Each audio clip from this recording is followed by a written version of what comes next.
Over the weekend, as the end of lockdowns felt tantalisingly close, some Australians could wait no longer. Hundreds disobeyed stay-at-home orders to rally on the steps of State Parliament in Melbourne.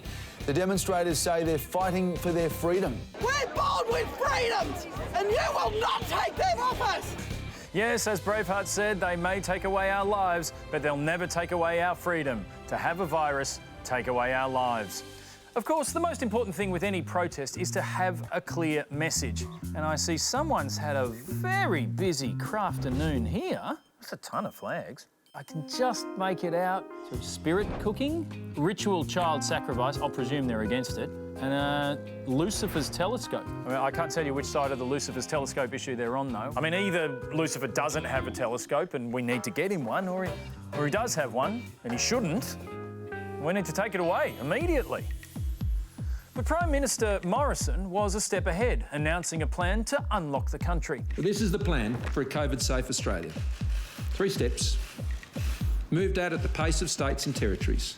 Yeah, I can just make it out. We're either allowed to visit cafes or vaccinate cats. We're both good ideas.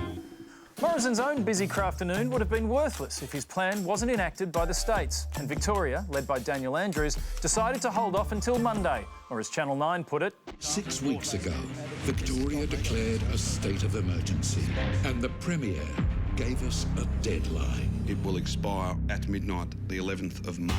May Day is here. Special coverage of the decisions that will change your life. Sweet Lucifer's telescope. I almost lost my spirit cooking.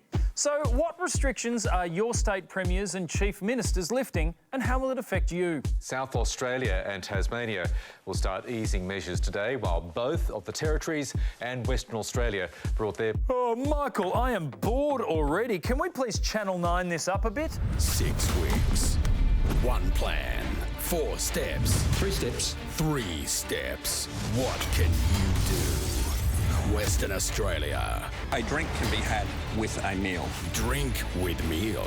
New South Wales. Sitting down in a park. Sit in park. Queensland. Little beauty treatments. Little beauty treatments. The NT. Simple and safe indoor events. Simple and safe indoor events. South Australia. Get out. Get out. Tasmania. Camping, overnight boating and shacks. Boating and shacks. Victoria. Small private prayer. Say your prayers. The ACT. Indoor funerals can have up to 20 people attend. Big funerals. Oh, hell yeah.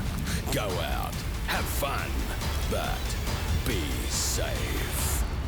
One of the more pleasant parts of this crisis has been seeing both sides come together with statements of unity like this. We're all in this together. We are all in this together. We're all in this together. We're all in this together. We are, after all, as Ben Lee sang, all in this together. Yeah, but Ben Lee also sang Catch My Disease. So, you know, swings and roundabouts.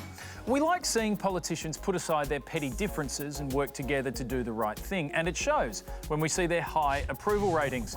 But now, as society slowly returns to normal, it's time to go back to the old ways. Constant partisan bickering, starting with Victorian MP Tim Smith taking a swing at the particularly cautious Daniel Andrews. The only people that can't visit their mothers today on Mother's Day across Australia are criminals locked in jail and the good people of Victoria.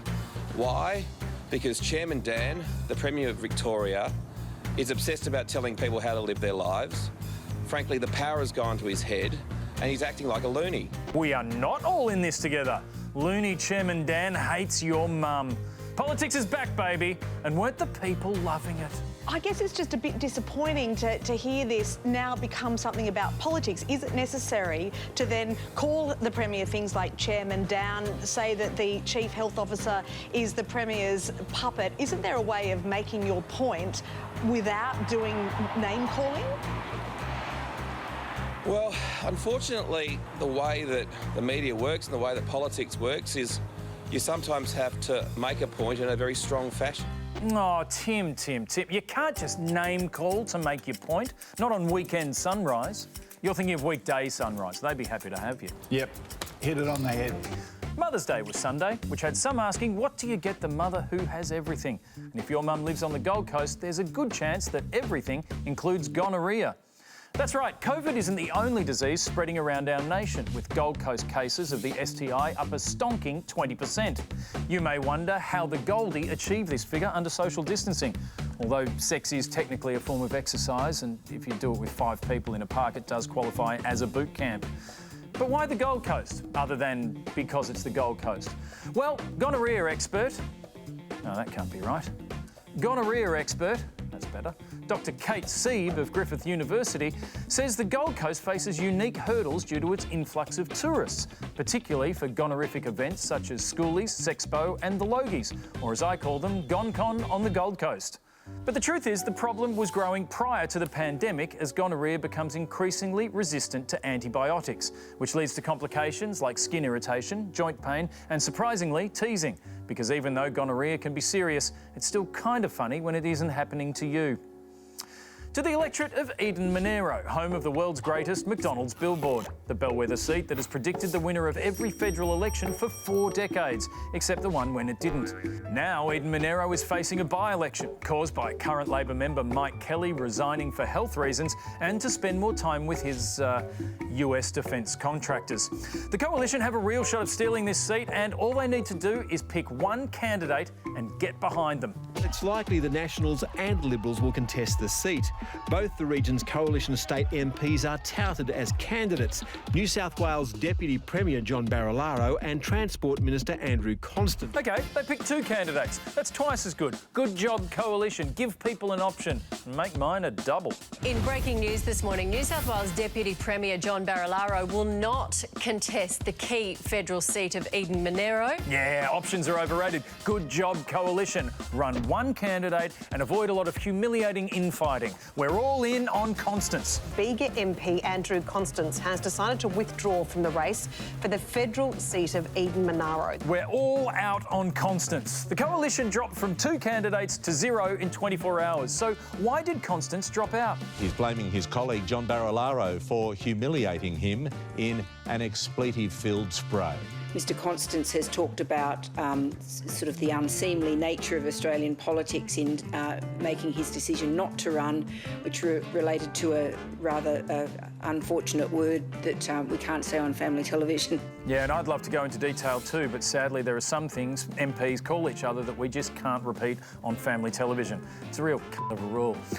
With the by-election turning into a disaster, the Coalition needed someone who could rise above petty infighting, someone who would never resort to underhanded leaks, someone like Tony Abbott, the former Prime Minister, is being pushed as a Liberal Party candidate for the seat of Eden-Monaro in this upcoming by-election. It is Tony time. Let's all get behind Tony T-Bone the Bone Abbott. Senior Conservatives were canvassing support to put up none other than former Prime Minister Tony Abbott. We are told tonight he will not be running.